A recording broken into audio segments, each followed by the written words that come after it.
So let's say it's April 16th. Tax deadline was yesterday. You meant to file. You had a whole plan. And then life happened. Work was crazy, you couldn't find your W-2, you got distracted by a 14-hour Hulu binge, and now you're sitting here thinking, what if I just don't? Like, what actually happens? Does the IRS know? Do they come to your house? Do you go to jail? Is this a whole thing? I'm going to answer that honestly. No fear-mongering, no drama. Just, here's what actually happens. Here's the actual math. And here's exactly what to do if you're already late. Because I promise you, the situation is almost never as bad as the anxiety makes it feel. But ignoring it does make it worse. So let's talk. I'm Gonzalo. I've worked in accounting for 20 years. Tax panic is basically my specialty. Let's get into it. Before we get into what happens, I need to draw one line, because people mix these up constantly. Not filing and not paying are two different things. And the penalties are different. Not filing means you never submitted a tax return. No form, no record, just silence. Not paying means you filed, you told the IRS what you owe, but you didn't send the check. Here's what surprises people. Not filing is actually more expensive than not paying. The failure to file penalty is 5% of what you owe. Every month you don't file, up to 25%. The failure to pay penalty is 0.5% of what you owe. Every month you don't pay, up to 25%. So if you file and say, "Hey IRS, I owe you $2,000, I just can't pay right now," that's a totally different situation than ghosting them completely. Filing buys you credibility. Filing opens the door to payment plans. Filing stops the bigger penalty clock. Remember that. It'll matter in a minute. Okay, so let's walk through what actually happens after April 15th if you don't file. Month by month. Month 1. The IRS does nothing dramatic. Low-key, the IRS does not immediately know you didn't file. They're not sitting there refreshing a dashboard. They're processing millions of returns. You're not at the top of their list. But if you had an employer, they already sent the IRS a copy of your W-2. They know what you earned. They're just waiting to see if you reconcile it. Month 2 to 3, a letter might show up. The IRS may send a CP-59 notice. It's basically a formal, "Hey, we noticed you didn't file." It's not a threat. It's a heads up. But this is your sign to act. Month 4 to 6, the penalties compound. By month 5, you're at 25%, the maximum failure to file penalty. On a $2,000 tax bill, that's $500 in penalties. Added on top, plus interest. Month 6 and beyond, escalation begins. The IRS can escalate to a CP-503, then a CP-504. The CP-504 is the one that says they will file a lien on your property if you don't respond. Year 1 to 2, the IRS can file a substitute return for you. No deductions, no credits, just your gross income at the worst rate. Then they bill you for that. Year 3 and beyond, bank levies, wage garnishment. The IRS can tell your employer to send part of your paycheck directly to them before you ever see it. And they can do this without a court order. I want to make the math real simple so you understand exactly what's at stake. Let's say you owe $2,000 and you don't file. Month 1, $2,000 plus 5%. That's $100 added. Month 2, another 100. Month 3, month 4, month 5. You've hit the 25% cap. That's $500 in penalties, on top of the $2,000, plus daily compounding interest at the federal rate plus 3%. So your $2,000 bill is now $2,500 and climbing. Now compare that to filing and not paying. The failure to pay penalty is 0.5% per month. On $2,000, that's $10 a month. Not nothing, but $10 versus $100. There's no comparison. Filing is always the right first move. Always. Even if you can't pay a single dollar today, file the return, stop the bleeding, then figure out the payment situation. Let me walk you through the actual letters the IRS sends, because knowing what each one means takes away a lot of the fear. CP-59. This is the first one. It says, "We noticed you didn't file. It's not an emergency, it's a heads up. Respond to this one. CP 503. Second notice.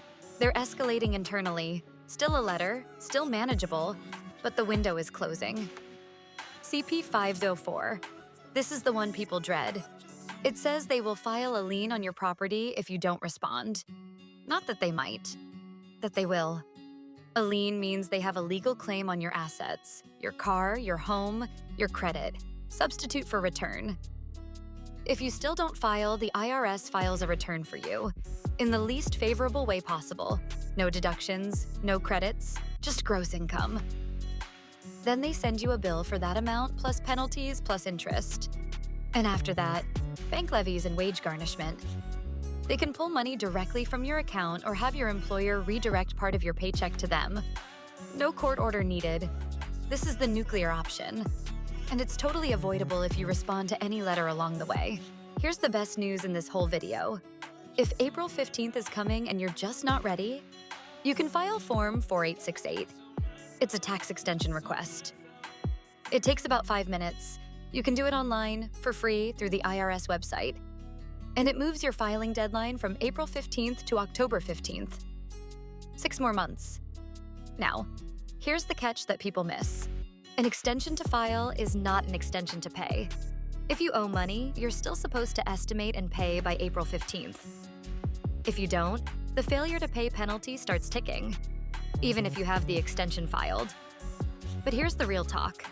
If you're getting a refund, and a lot of people are, there's literally zero downside to filing the extension. File it, get yourself to October, then do it right. Here's how in under 5 minutes. Go to irs.gov. Search Form 4868. File it online, free through Free File. Done. You have until October 15th. That's the move. Use it. Okay, but what if you're watching this in June? September? What if it's been 2 years? Here's what to do, in order. Step 1, file anyway, right now. Even if it's late. Even if you can't pay. Even if it's been 3 years. Filing stops the failure to file penalty from growing. Filing opens the door to payment plans. You can file late returns going back 3 years if you're owed refunds. After 3 years, you forfeit refunds, but you can still file. And if you owe? Filing and not paying is still way better than not filing at all. Step 2, apply for a payment plan. The IRS has installment agreements. You set one up online at irs.gov in about 10 minutes. This officially puts you in good standing. The IRS stops escalating. You make monthly payments.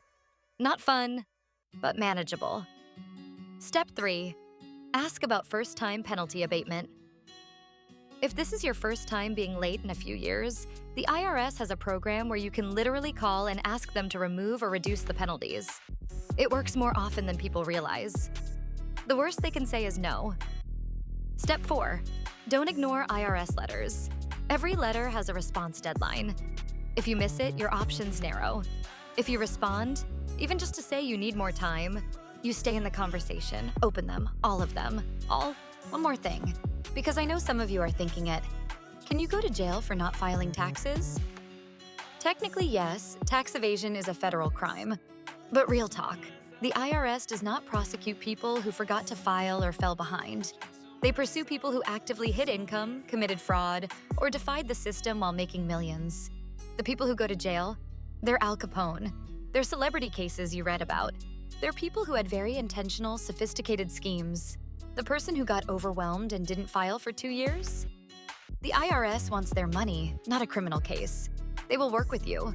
They will send letters, they will set up payment plans, they want to get paid. If you're not intentionally hiding income and you're willing to work it out, criminal prosecution isn't on the table. That said, don't use this as permission to keep ignoring it. Civil penalties, liens, and wage garnishment are real. Handle it. But don't let the jail fear paralyze you into doing nothing. Here's the truth about taxes nobody really says.